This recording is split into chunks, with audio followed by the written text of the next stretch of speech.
Today's Ohana guest has competed in 6 Ultraman races, over a dozen iron distance races, as well as multiple ITU World Championships and ultra marathons. He gave up his professional job to seek something greater and more fulfilling. That led him to opening a gym and pursuing a life enveloped in fitness. He spends his time now working as a speaker and sharing his knowledge as a personal trainer. He is passionate about living a great life and aging well. Joining me today from his home in Jarvis Bay, Alberta, the man who runs ScottyFit.com, Scott McDermott. Welcome to the podcast. Thanks, Larry. It's really good to be here. That was a cool little graphic. Yeah, just showing how close together we are. Just a little hop over the Rocky Mountains. But Right. for the rest of the worldwide audience, maybe we can take a second just to geolocate where you're coming from. By the time this episode airs, my podcast should have been downloaded in 150 countries because we're at 149 now in over 2,600 cities. So, Nice. yeah, I'm very proud of that. Yeah, you should be. I know when Peter's podcast, the globe spun all the way around. Now I just went, beep. Yes. So Jarvis Bay, that's next to Sylvan Lake in Alberta, which is approximately halfway between Edmonton and Calgary, kind of off the highway from Red Deer. Is that right? That is exactly correct. Yeah. Okay. We're smack in the middle of Edmonton, Calgary. It's an hour and a half either way. And we're just 20 minutes to the west of Red Deer. Mm-hmm. So who do you cheer for in the Battle of Alberta when it comes to hockey and football then? I don't. Yeah, when I was at architecture college in Edmonton, of course, I was all about the Edmonton Oilers. But Wayne Gretzky and Fuhr and Mary, like everybody was in it. I can't even speak hockey anymore. Messier, there you go. Yes. They were all the big names back then, and I cared Yeah. in college. And then now it's not that I don't care. I just don't spend any time on it. But if I did have to choose, it would be Edmonton in both cases. Okay. Good to Yeah. know. Yeah. So we were saying you're close to Sylvan Lake, and that's kind of like your area. You've been named Sylvan Lake Citizen of the Year twice, I believe, Yeah. and you received the Lieutenant Governor's Award for Community Fitness there. Tell me, what are you contributing to the community that has earned you these esteemed awards? Oh, that's a big question. It's changed a lot over the years, but I've organized and been race director for a sprint triathlon, a half iron triathlon. We've done the Father's Day 10K for quite a few years. I've organized the Terry Fox Run in town for 21 years. We did the zombie run where we rented a golf course and had people chasing dressed as zombies trying to grab ribbons off your belt. We did that for about 3 or 4 years. We've done an amazing race in Sylvan Lake. I was active in Rotary, the Chamber of Commerce. I speak to the high school on nutrition and fitness twice a year in all the different classes. It's more often now. So I don't know, I guess just a bunch of things. There's other things too. Just if there's something fitnessy, we did human curling at Winterfest for a while where we have people leap on big rubber tubes and try to be the curling rock. And I don't know, I was always like, how can we be having fun, being fit and healthy? And whenever somebody said, hey, do you want to? Yeah. So when they need somebody to organize something, they call you. Yeah. I'm also the race director for the Innisfail Triathlon coming up in September in Innisfail, Alberta, which is just up the road from us. So, Okay. yeah. Awesome. Well, how does, getting these awards and being the Citizen of the Year kind of change your perspective of what your role is in the community? Do you see yourself more as a leader than just an athlete in the community then? I guess so. I don't want to take anything away from awards like that, but it's like, oh, that was nice. That's not why I do it. Do you know what I mean? Like wow, that was really nice. Thank you very much. I hope that other people go, hey, I want to do more. Yeah. I don't, it's always a crazy big surprise when I'm nominated for something and then I win. I'm like, oh, what? Okay, cool. But it doesn't change anything. I'm just doing it because I want the world. I just believe that especially as a small business owner, because I used to run a gym with 27 staff and 1,000 members. That was a bit of a different world than it is now. But I just believe that if every small business is in an environment where they can succeed, then they have a little bit extra they can give back to the community, and just everybody's life is a little better. We were always sponsoring hockey teams and baseball teams and volleyball teams and soccer teams. And Right.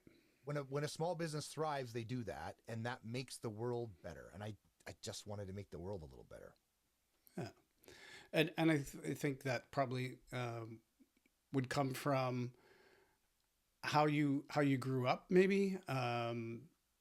You've spoken before about how you've grown up, that when you were as a child, not as in the most, how can I put this?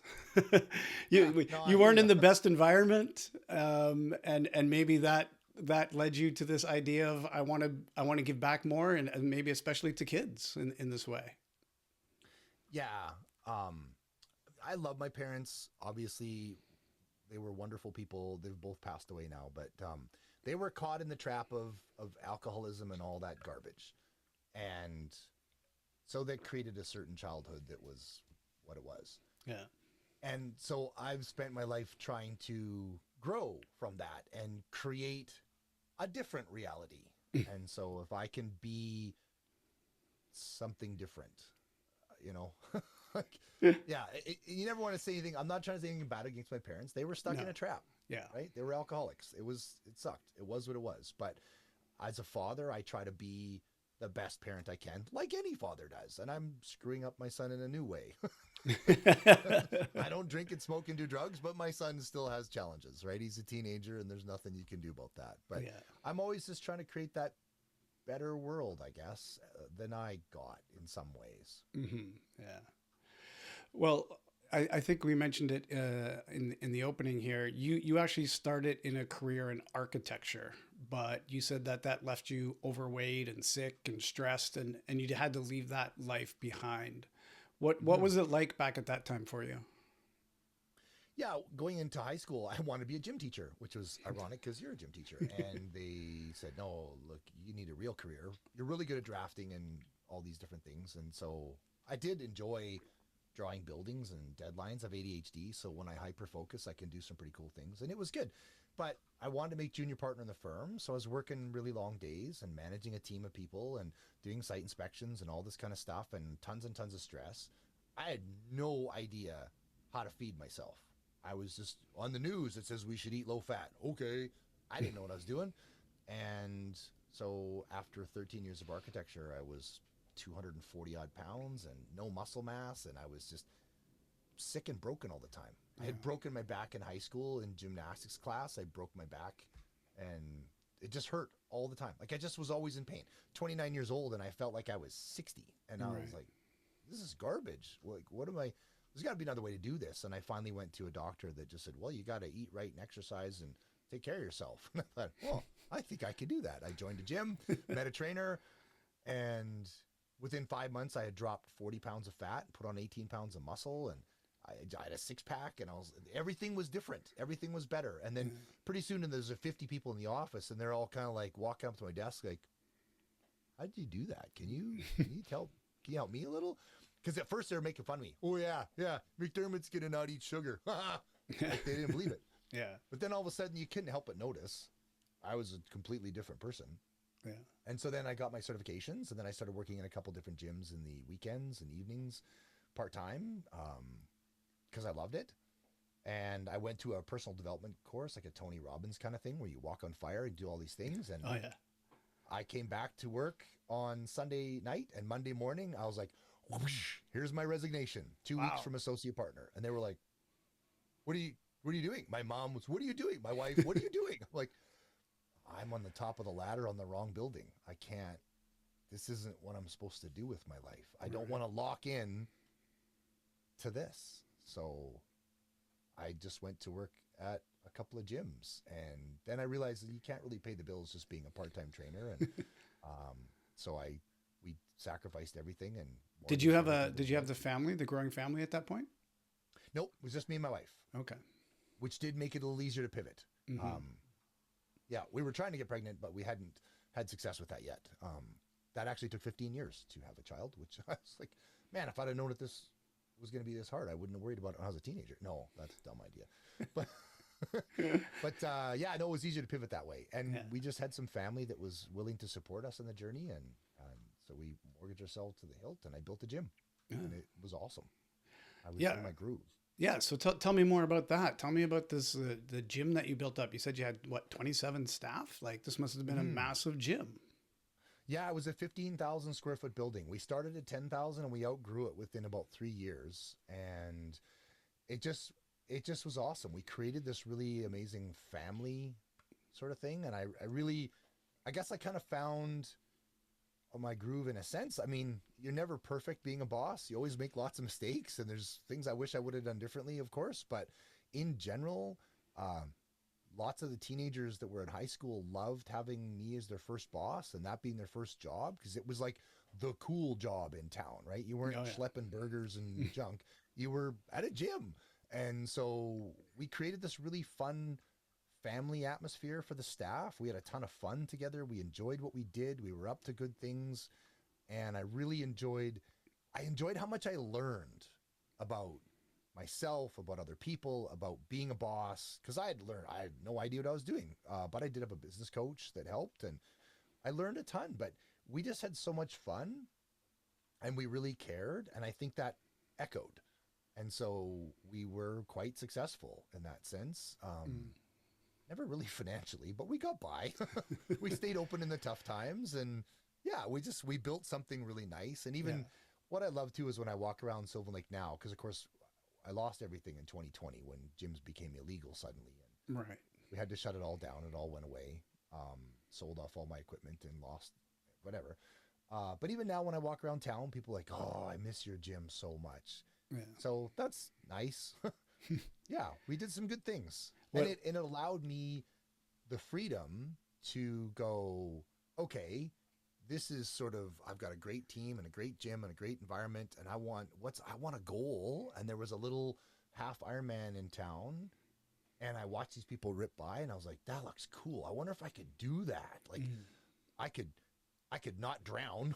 I never swam laps, but I was like, I could not drown. I can swim, and I could ride the heck out of a spin bike for an hour. And I used to run more before I broke my back, but my back was healed and I was strong again. I could pick up running again. I wonder if I could finish a half Ironman. I wonder if I could do that. And I hired a coach, and yeah, my whole life just went whoosh, somewhere else. Yeah. So you're hiring these coaches. You hired a coach for triathlon. You had a coach or mentor for your business. Like you trust in coaching. That's fair to say. 100%. Yeah. I think I currently have 5 coaches. 4. I have Andrew's my main business coach. He's been my business coach since 2000. He's actually just retiring this year. And then I have Tobias as my business and marketing online coaching coach. And then I have Michelle, who's with TriSutto, Michelle Barnes. She's my triathlon coach. And I also have just hired a PhD nutrition coach because I want to make sure that I'm optimal this year for racing. I'm having some strange gut issues going on. And because she's a PhD doctor, she's ordered a bunch of tests to find out, well, what's going on? Why aren't you digesting properly? Because I've tried all the tricks and I'm at an impasse. So I love, because a coach solves problems you can't see. They're invisible to me, right? I've tried all the things I know. It's still not working. I need somebody who's got a different opinion than I do, or a different knowledge point. Yeah. And I love, like, Michelle and Brett Sutton are phenomenal triathlon coaches. And I love that I just do what Michelle says. I don't have to think about my training, because like I've self-coached for a couple different things. I self-coached for the World Champs in 2018 after my coach before Craig Percival passed away. I self-coached for a year and a half. And it's okay, but inevitably my workouts were more about like, well, I'm always tired on Monday, so I won't do very much. And then Tuesdays are really busy, so I'll just do a little. You can't do that. Yeah. Like, that's not how you get ready. You got to have somebody go, hey, you got to do this ignorant thing. Well, I don't want to do an ignorant thing. Yeah, too bad, buddy. Yeah. So I love coaching. I love having a coach. I love being a coach. Yeah, and that's what I was going to say. And so when your gym shut down, you kept the coaching going. You do personal training, you do nutrition. In particular, you do a lot of nutritional stuff. What do you got going on that side? So I have a kind of a hybrid program because I have a few people that I coach in person. I've renovated our garage, or 2 bays of our garage as a gym. And so I have a few people that I coach in person, and then I've got about 20 people that I coach online, and I do lots of nutrition stuff. I've got nutrition programs that I've completely built that are all set up and systemized, like the 21-day nutrition reset, and I've got a 6-week program, and every week I get to invest a couple days designing a PowerPoint where I get to teach on nutrition, psychology, biomechanics, heart rate, whatever. We're at meeting 145, so I've been doing like every Wednesday for a long time. 3 years almost. So it's and is that the purpose of your studio that you're sitting in now? Is that you do it from there? It is. Yeah, this is a little broom closet above in the ceiling space of the stairs in the back of the house. I built this after the gym shut down because I knew I wanted to level up the product I was delivering to people as a coach. I wanted my meetings to sound better. I wanted to, improve what I was doing. Yeah, in a sense. So now you do a lot of this online coaching. You've got your nutrition programs. Is this sustaining you for your lifestyle? Because this triathlon thing's not. Yeah, it's okay. It's amazing. I'm a Christian, and I'm very fortunate that when we shut down my gym in 2020 and sold off all the equipment, then all of a sudden we've got a 15,000 square foot empty building that's still really expensive every month. Oh yeah. Mortgage payments, and even with the heat turned low, it was still crushing. And there was a local church in town that was looking for a new building. They'd outgrown where they had been for 10 years or whatever. And so they leased our building from us to cover that. So that became a bit of a salvation in the sense that it covers that crazy big expense, and there's a little sugar on the top that adds to my work and my wife's work, and we're doing okay. We're getting by. Yeah. I didn't mean to pry. I just No, it's okay. Yeah. We're like everybody. We're trying to make it work, right? How do you wiggle this through? So yeah. So recently I had Peter Hudson on the podcast, and your stories are kind of similar in that, he's a gym owner, lost a lot of business during COVID, works personal training. And people who listen to that episode, they know what happened. But some listeners probably haven't heard that. And I would like to hear about this experience from your point of view anyway.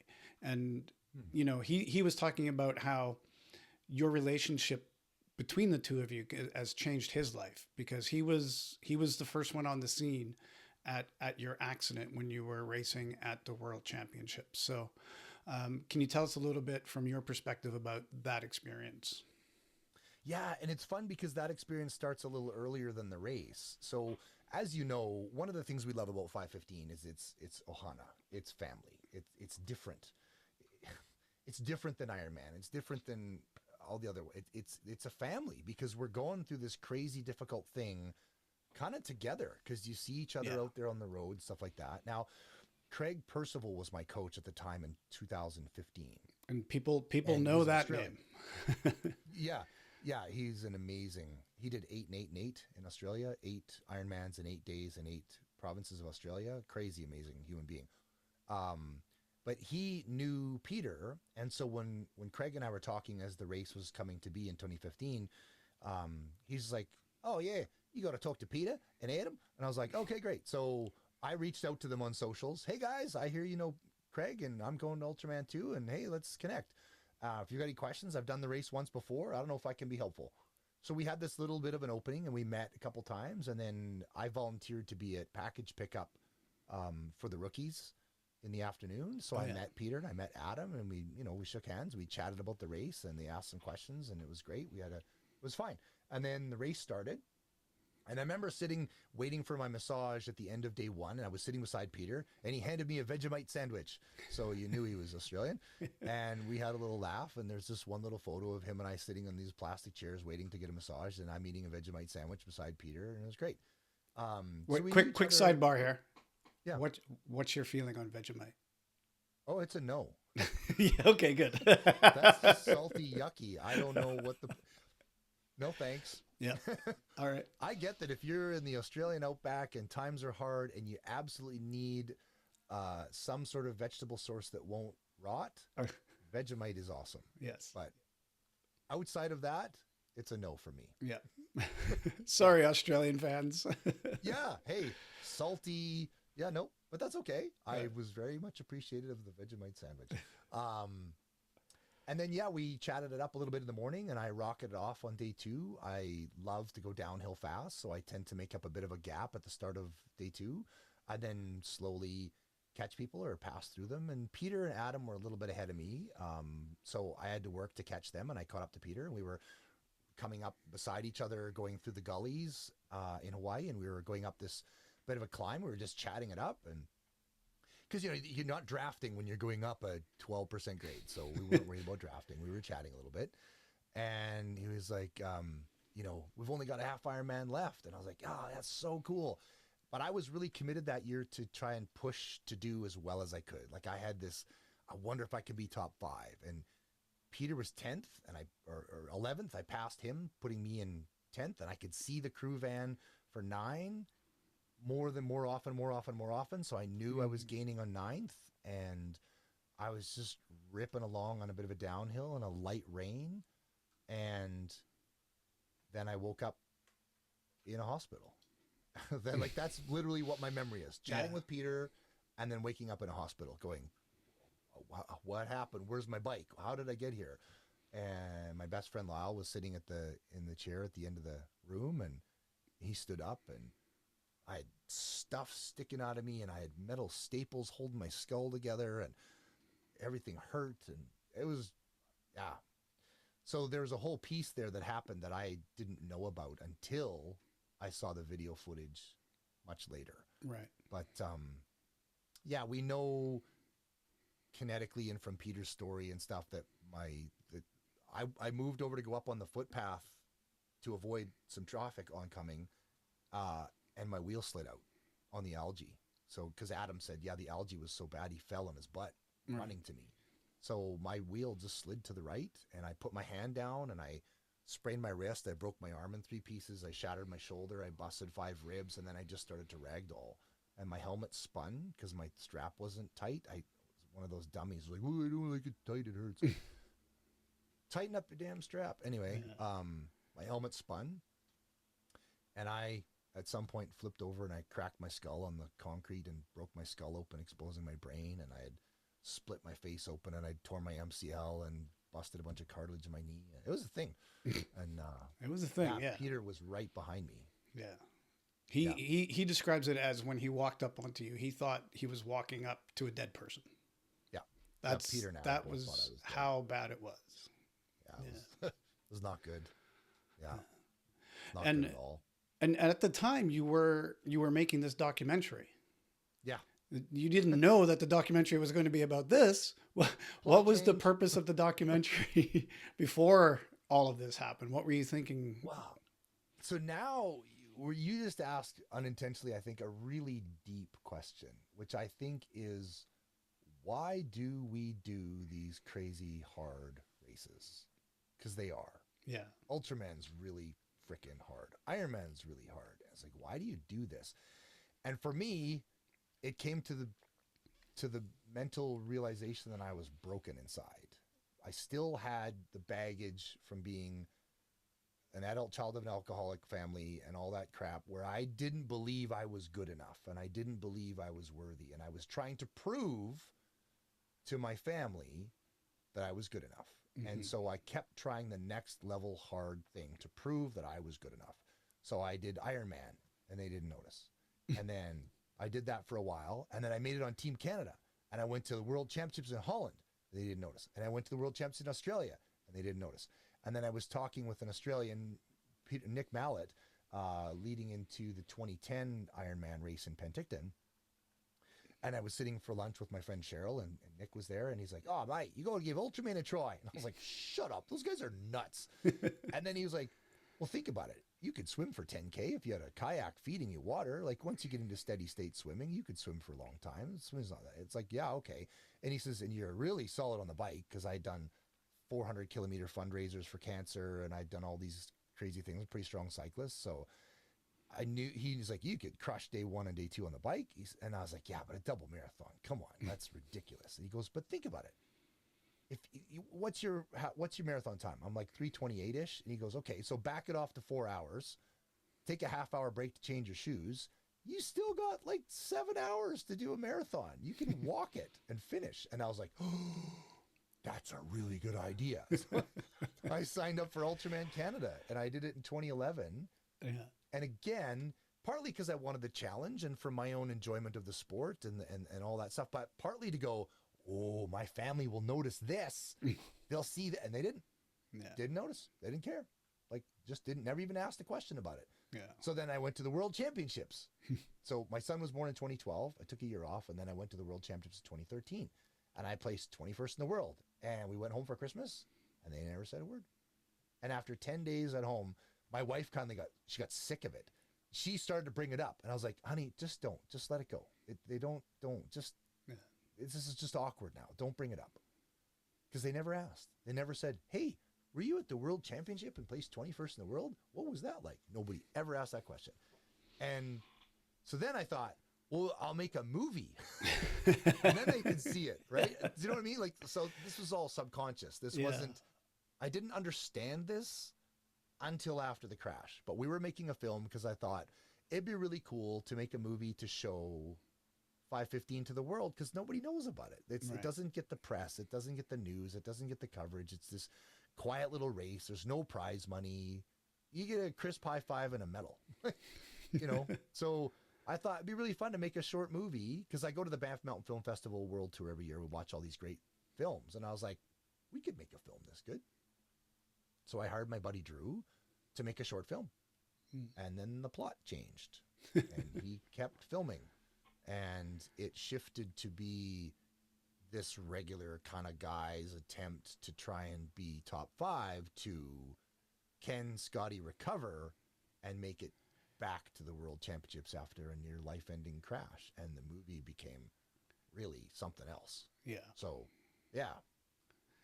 And can you tell me some more about that recovery? Because it was grueling. You were on the podcast in first season, second season, when you were first releasing this, and we talked about it briefly. But tell us again, like, what was this recovery like for you? There was some really brutal times in there. And for people that are just catching up, the documentary, it is available on YouTube.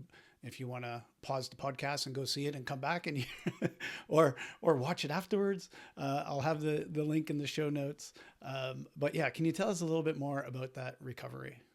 Yeah, the movie's 82 minutes, so get a snack. I got it up on the screen for the people on YouTube right now. Yeah, there you go. Yeah, that recovery period was really something else for a lot of reasons. One was being in the American medical system as a Canadian. Their big concern is, do you have any medical insurance?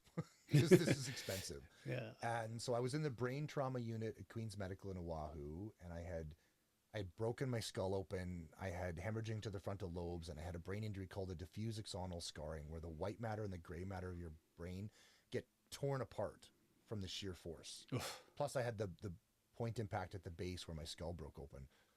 And that my arm was broken in half, and they didn't x-ray far up enough to notice that. They just weren't worried about it. They were so worried about my brain. My shoulder was shattered. But they basically were like, just go home to Canada where they'll fix all this. So we did. The flight home was awful. And of course, my son was 1.5 years old. So my wife was trying to take care of my son, and I'm bleeding from the head, and I couldn't think. I couldn't stay awake. I couldn't concentrate. I couldn't drive. Like, I couldn't lift. It was a mess. It was not cool. I was slurring my words. I couldn't concentrate. anyway, we got back to Canada and I went to my doctor and I was like, my arm really hurts and my shoulder's like hanging off. And so I got x-rays and they're like, holy crap, your arm is in 3 pieces and your shoulder's shattered. You need surgery. So they put a piece of metal in, put another piece of metal in, rebuilt me, but they were really worried about the brain injury. So then I saw a neurologist and I had a CAT scan and an MRI and they're just like, holy crap, dude, how are you even speaking? Because you have one of the worst brain injuries there is. And I remember asking my doctor about it. And it was about a month later and I said, hey, Dr. Gadelli, how's my recovery going? She said, what do you mean? I said, well, how, compared to other people with this injury, how's my recovery? She says, I don't know. I have nothing compared to. According to the textbooks, you should be in a vegetative state, unable to speak. So you're doing awesome. So that was a little shocking because you kind of just think, oh, it's fine. I'll be good. Just give me my bike. Let's go. You think no big deal it. Yeah. But it was a big deal. I couldn't run without tripping. I had trouble walking. I couldn't remember things. I couldn't stay awake for more than an hour and a half for the first while. It was bad. It was bad. And we were living in a rental duplex because we'd sold our house. Because we bought our dream property. We bought an acreage. We're like, hey, let's build a house. And then we went to Kona thinking, we'll unpack when we get home. And I'm a wreck. And so there's my poor wife with a 1.5-year-old and a broken husband and a house full of boxes in a little rental duplex. It was a thing. Yeah. And then there was a recession in Alberta and I just about lost the gym and had to borrow money from my parents. It was a thing. It was, and then rehab but I just went back to the only thing I know.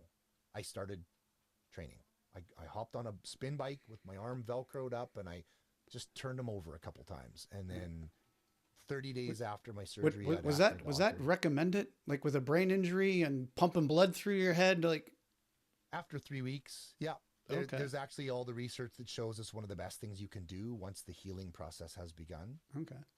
And the other thing that I did that was really good is I did hyperbaric oxygen therapy. I actually reached out to my friend Alan Evans, who owns Hyperbaric Chamber in Red Deer, because I had used that before to rehab from a sprained ankle before a race, because I'd sprained my ankle and I had a race in like 3 or 4 weeks. So hyperbaric oxygen, they put you in a pressurized cylinder like for scuba divers. They pressurize it to 1 atmosphere, like 33 feet below sea level, and then you breathe pure oxygen for an hour and your body heals faster. Right.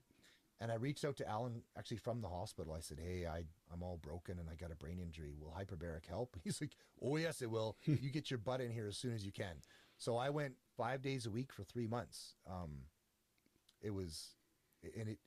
really think it saved my brain in a lot of senses. So that helped. And then just easy cardio. I just started with easy cardio. Yeah. And the doctor said, once the metal plates have set in a month, you can go for a little run. So I did. I went, there was 1.4 kilometers and it took me like 15 minutes or something.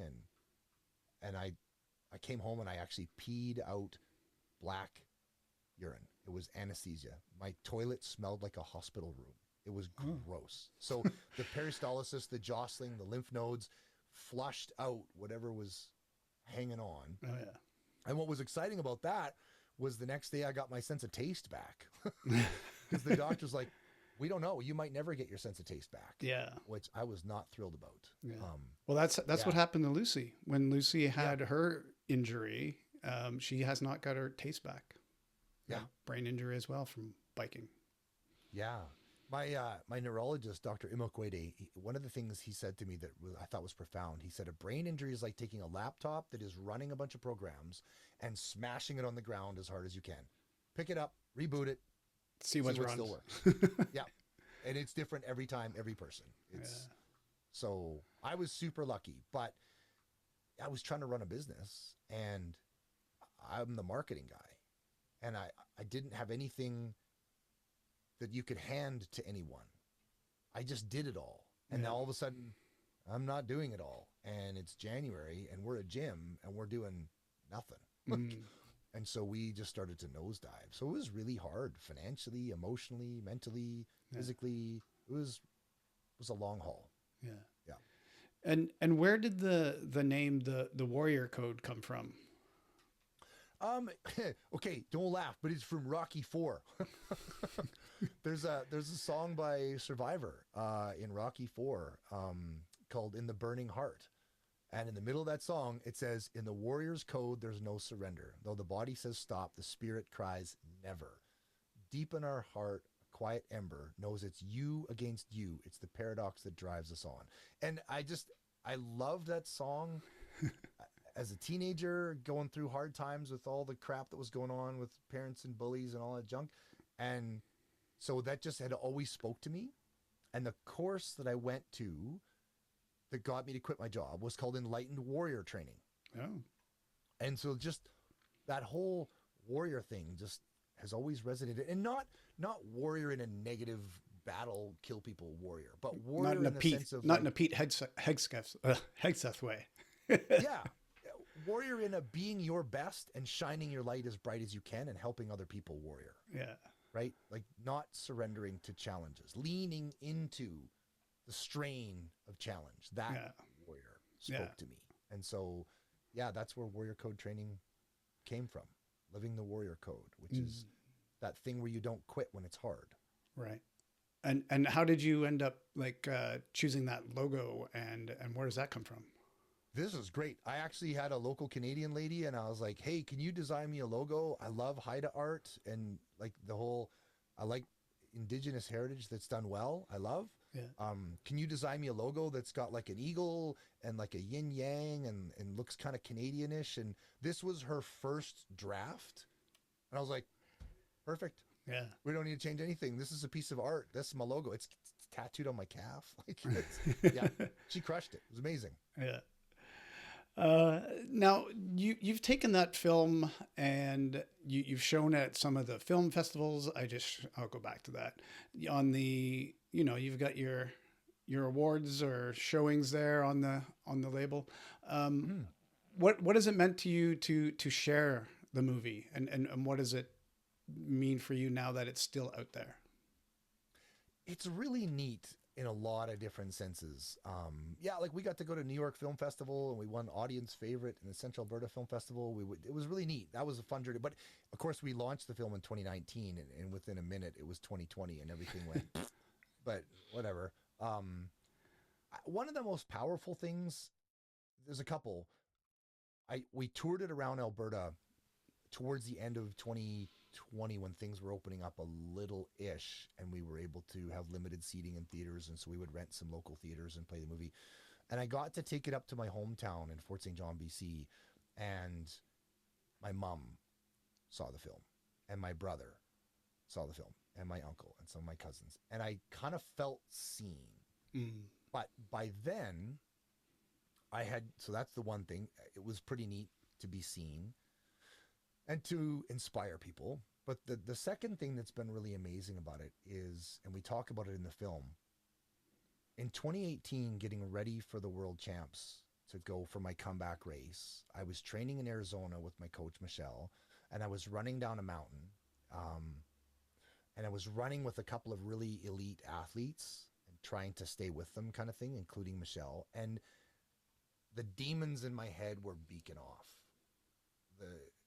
I call it IBSHIC, the itty bitty shitty committee. "You're such a loser. Everybody hates you. What are you doing? You can't run with these people. They don't even want you here. Shut your mouth. Nobody wants you to even talk. What are you doing?"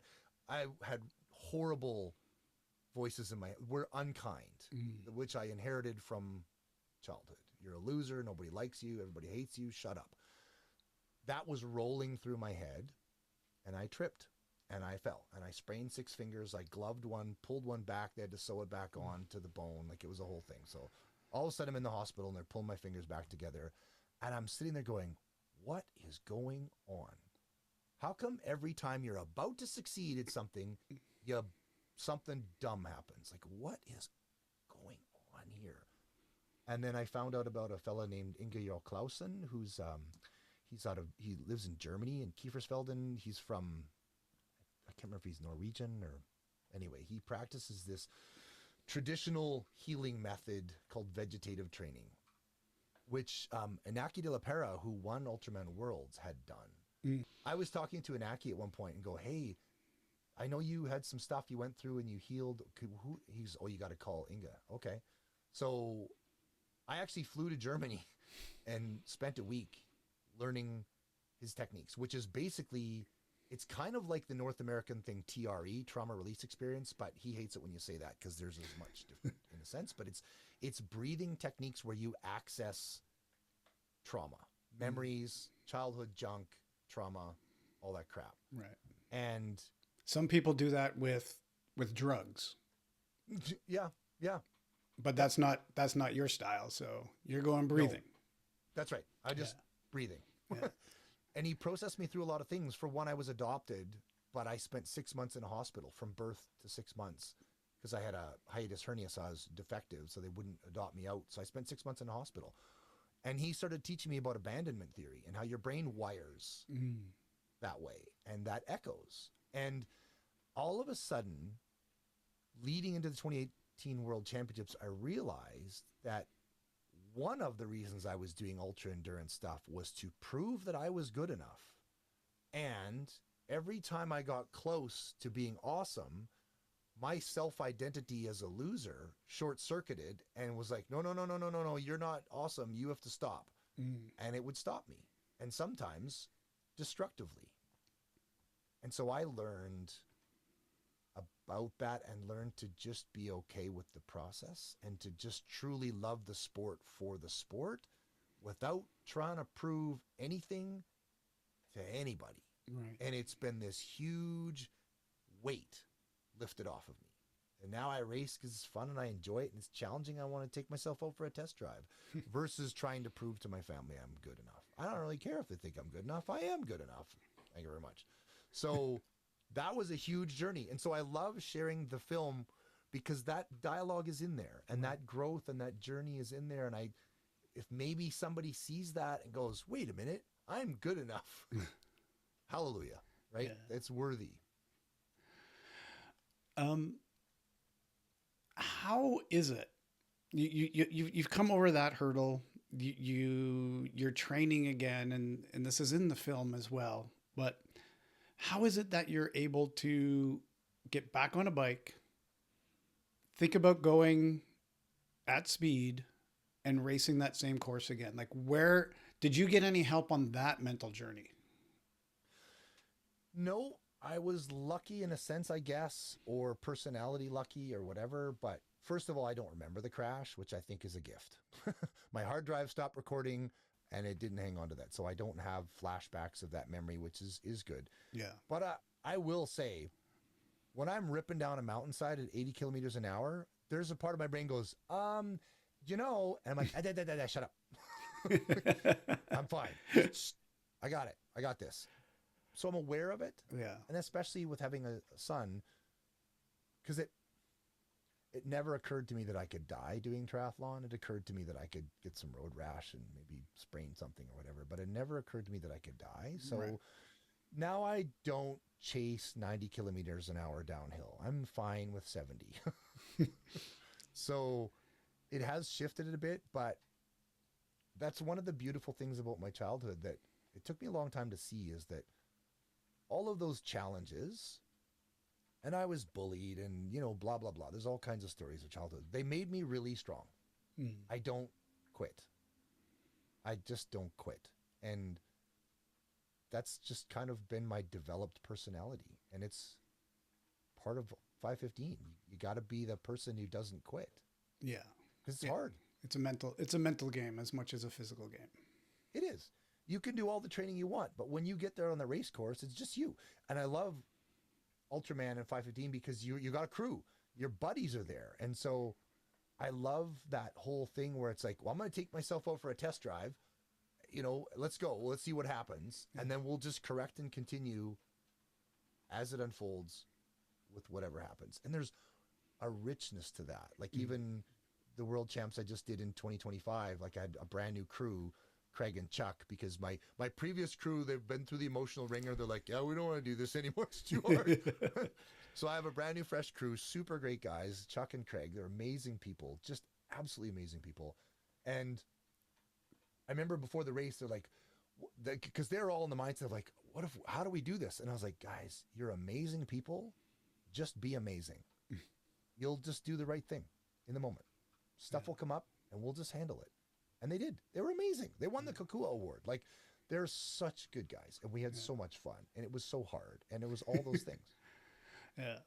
And you're planning on going back again for this year's race as well, right? So how's the training going for that?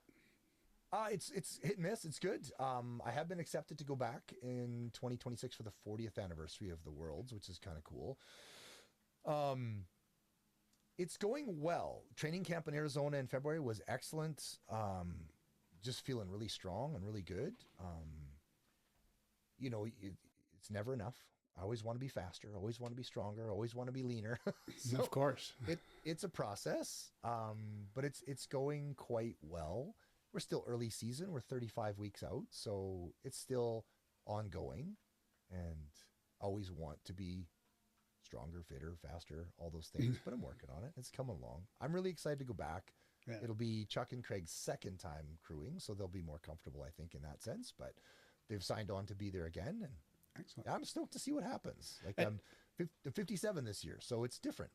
And do you share this with your own athletes? Do you tell them about what you're doing for your training and how you're feeling, and when you're down, and when you miss a day, and how does that all go for you? Yeah, all the time. Like, I really lead by example. I'm not fit because I read about it in a book. I'm fit because I was fat and I read it about it and I lived it and I've gone through it and I've broken and I've recovered. And I mean, the number of times I've had doctors say, well, you're not going to race again. You want to bet? Right? Like, the human body is so capable of recovering and growing, and people don't give it enough credit. And so I like to lead by example. Yeah. Excellent. So I totally share that. I share the lows, and I share the appropriateness of it. Like, I felt Tuesday night like I was getting a bit of a cold. I did my bike ride on Tuesday, and my lungs felt like they were raw and kind of burning. And then that night I was starting with coughing fits, and I felt a little gross. And so what I've taught my people that I teach is, like, you have green days, yellow days, and red days. So green day, everything's good amount of sleep, good water, good nutrition, everything's feeling great, good. Crush your training. Push yourself as hard as you can. Yellow day, well, I didn't get a great sleep. I didn't get all my food in. I'm a little dehydrated. Back off a little. Red day, I'm getting a cold. I'm stressed to the limits. Then don't. Just go for a walk. Right. And I show them that. So yesterday, I had a 2-hour sufferfest, and I just canceled it. I'm like, no, my body's fighting a cold. Yeah. It's not, your body doesn't see, if you're fighting a cold, you do a 2-hour sufferfest, your body doesn't go, wow, he's really dedicated. Your body sees that as a threat. Yes.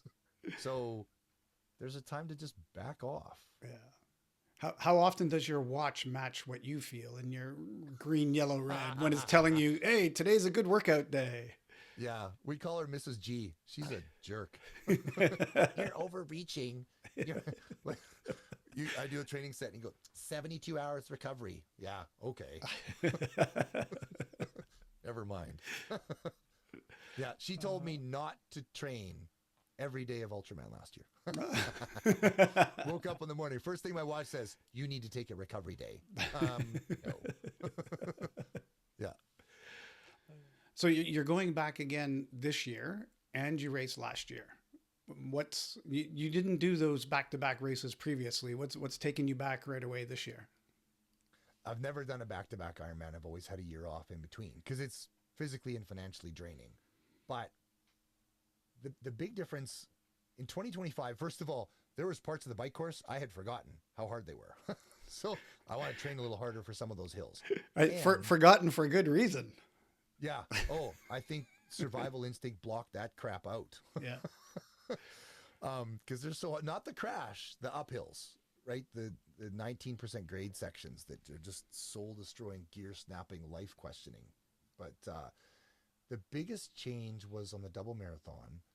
Started out on day 3, and it's funny. I think people think, oh, it's easy. You're all fit and trained. Yeah, no. I wake up in the morning feeling like I'm going to throw up, and I try to get some food in me. My body doesn't want any, but I get it in there anyway. And I walk to the start line. I feel like I'm going to puke, and everything's sore. Haven't started yet. Everything's sore, and just start running. And I did a 59-minute 10K. Great, right on target. Did a 2-hour-ish half. Great, right on target. And then the sun comes up. Now it's hot. And at about 26, 27K in, I just started walking. and it was just a death march. And I didn't want to try harder. I just was like empty. And I'm sitting there going, what is going on? And got to the first marathon, but it was like 5.5 hours, which is ridiculous. And I just, instead of leaning into the challenge, I was leaning back. And I just couldn't figure that out. I was actually negotiating in my mind, when can I just walk and still finish? Right. That's not my, what are you doing? That's not my mindset. So as much as it was powerful, because we bumped into Howerton and Gary Wang were at the third half marathon as volunteers. Oh, yeah. And he was like, dude, you got to get going or you're not going to make cutoff. And so the last 2.5 hours of the double marathon were horrible. They were just unbridled suffering on max, relentless, or you're not going to make it. And it's a terrible place to be. And I sat with that for a couple of days, go like mentally, Scotty, where did you go? What happened? That's not warrior attitude. That's not you. Where did you go? Yeah. And so that's unfinished business. So I want to go back this year and lean into the challenge. Right. Especially on day 3. Day 1, day 2, I leaned into it. Great. But day 3, I backed off, and I don't want to back off this year. I want to, I don't want to be like, oh, he finished, but he should just retire. That's not how I want that to feel at the end. Right. Right. So after the World Championship this year, do you have any other impossible goals on your horizon? Do you have any other big things you're aiming for these days? There's a lot of impossible things. I've been writing a book about the experience, and it's been stalled because I'm so busy to finish it. But I got the raw editing up to about 120,000 words, and I'm still going through it to self-edit before I hand it to the editor. And it's been stalled for a while because I'm trying to make a living, which is taking up all my time, taking a living and training. So I'd like to finish that task and get that book done, because there's so many stories that I'd love to tell that go way deeper than the movie was able to. One of the big stories too was like when I was recovering in 2016, I started to realize how big of an impact it had on Peter and Lyle. I didn't fully understand that. And then I would post some little like, hey, I rode the spin bike for 30 minutes, and Peter just lit up. And I went for a little run, and Peter would just comment, oh my gosh. And then I called him a couple times, and I realized that Peter had the 5:15 Ultraman in Australia coming up, and he couldn't get on his bike. Right. He would get his kit on, and he would go outside, and he would lose it and walk back in the house and put it on the trainer. Yeah. Like, it was horrifyingly traumatic for those guys. And so I realized that the more I recovered, the more they recovered too. So I knew that I was getting back to the Worlds in 2018 for more than just me. Yeah. I wanted to bring all those guys with me and heal. And that was a big deal. That was a big piece. And Peter and Adam and I have become just really great friends. I send them jerseys. We send Christmas presents back and forth once in a while. It's, I can't wait to go back to Australia and visit the boys. And, but Peter and Adam made it out for 2018 for my first race back. And we just had the biggest hug because I hadn't seen Peter since the crash. And so he's like my brother, it's just, there's a lot to it. So what's coming up this year? Yeah, I've got a 70.3 and I'm going to do an ultra marathon and obviously the world champs. And so I've actually been hired to go to Malaysia for 2 weeks to be a speaker and a course facilitator for a couple weeks at Warrior Camp, which was the one I did in 2000 that changed my life. So that's pretty exciting. Excellent. Yeah, that is exciting. Yeah. Well, thanks a lot for joining me today and sharing these experiences with the audience. And again, I'll have all of the links in the show notes. People can check out the Warrior Code film. It's on YouTube. And check out your scottyfit.com if they want to get in touch with you, I assume. Yes, absolutely. Yeah, I got to update that website again. It's okay, but it needs to be better. I'm working on that too. There's so many things. So many. All right. Well, thanks again, Scott. Really appreciate it. And good luck at the World Championships and getting that book done. Yeah. Thank you very much, Larry. It's been a pleasure. Thanks for everything that you do for the 515 world. It's awesome. Thank you.